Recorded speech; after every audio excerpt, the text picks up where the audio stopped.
Okay, so the EPOMaker SK71 is a truly good looking keyboard.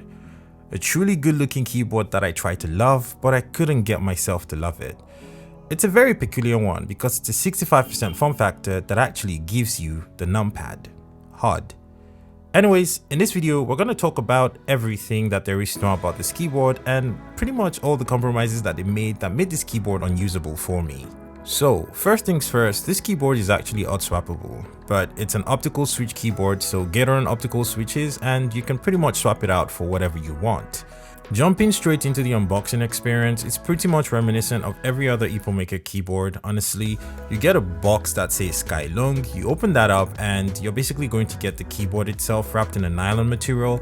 Under that, you're going to get a pamphlet that basically tells you everything about the controls and LEDs and things like that on this keyboard. Then on the back of the box, you're going to get your USB-C cable. It's a braided USB-C cable, so it's fairly high quality and it's not going to get damaged very easily, so great job EPOMaker. Moving on from that, you're going to get extra legends for your macOS command, control, and option. And you're also going to get a keycap puller and a key switch removal tool. Now, the keycap puller that's included is the plastic kind, the really bad kind that will damage your keycap. So my advice is to get a wired keycap puller like the one that we're using here so that you can actually preserve your keycaps. And speaking of the keycaps, these are actually PBT keycaps. They don't have pass-through for the RGB, but they actually feel nice to type on and they feel really high quality, so I like them. Also, I like the aesthetics of this keyboard with these keycaps because the RGB on the keyboard is actually really bright and then it shines through the back of the keycaps and then the keyboard just looks really fancy. Onto the key switches, like I said before, this is an optical switch keyboard, so Gateron optical switches, and my particular unit came with Gateron optical reds. And I mean, it types fine, there's really pretty much nothing wrong with it. It does sound a little clacky, but it's not bad. And as for the stabilizers on this keyboard, they are black, and I don't know why, but it seems like they don't do particularly a great job of actually stabilizing the keys that need stabilizing. There was so much rattle on my spacebar, I almost could not believe it. And this actually came pre-lubed and clipped, so I'm not sure why they sounded that way. Now, speaking of the physical bits on the build quality of the keyboard, it's a plastic build obviously, but it's actually really well built that there was almost no flex when I tried to flex this keyboard. Another very interesting thing to note is that this keyboard doesn't have any flip-up fit, so on the back you get 4 rubber fit and that's about all of it. The inkling that the keyboard comes with is basically what you're going to have to live with. And speaking of, it's actually very ergonomically sound, so you're probably not going to have any problems with this when you type with it. Aside that, you get a single USB-C cable on the top left side, and that's pretty much all there is to talk about with the physical bits of this keyboard. Moving on to the actual typing experience, this is basically what this keyboard sounds like with this PBT keycaps and the optical red switches.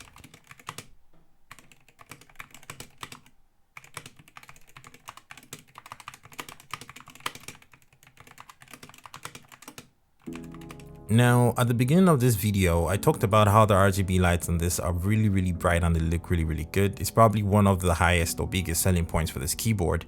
And in my experience, it's also nice that they actually give you options for how you can use this RGB. You can use function O or function P to actually change the different settings that you get with this RGB, function up and down to basically increase or decrease the brightness, and function left and right to change the speed or intensity of the lighting effects that you actually choose. Pretty impressive stuff. And finally, this keyboard actually has a microphone, so there is an RGB setting that you can use that basically listens to the ambient sound and the keyboard reacts to the sound that you get from that. Now that all that fact is out of the way, let's actually talk about why I personally could never get to love this keyboard or use it as my daily driver. You see, the really interesting thing about this keyboard is the 65% form factor and the fact that it actually still gives you a numpad. So if you're an accountant gamer, you would probably absolutely love this keyboard. But for everybody else, it's unergonomical and difficult to use. You see, because of the numpad that they wanted to include, they had to shrink down a lot of keys just to accommodate that, and that makes it very nearly impossible even to actually move from any other keyboard to using this keyboard and getting used to it. The left shift key is 1.5U, the left caps key is 1.25U, and the left tab key is 1U. Then you move to the right side and it gets even worse. The actual shift on the right side that should be the largest on the board ended up being a 1.25U. And then the enter key was also shrinked down to accommodate the numpad. So now when I'm typing, I want to eat enter, but I end up eating the number 4 on the keyboard. It's ridiculous. Essentially, what I'm trying to say is typing on this keyboard is a mess. And yes, if you decided to leave every other keyboard in the world and focus on using only this keyboard, there's a very good chance you will get used to it after a while. But the problem is, if you have to type on anything else ever, that then becomes a problem. Anyways, that was pretty much all my thoughts about the SK71. It's a really good looking keyboard, nice, really high quality keyboard, but it's just not for me. But maybe it will be for you. So thank you so much for watching, and I guess I will see you on another video that was shot by Kagan.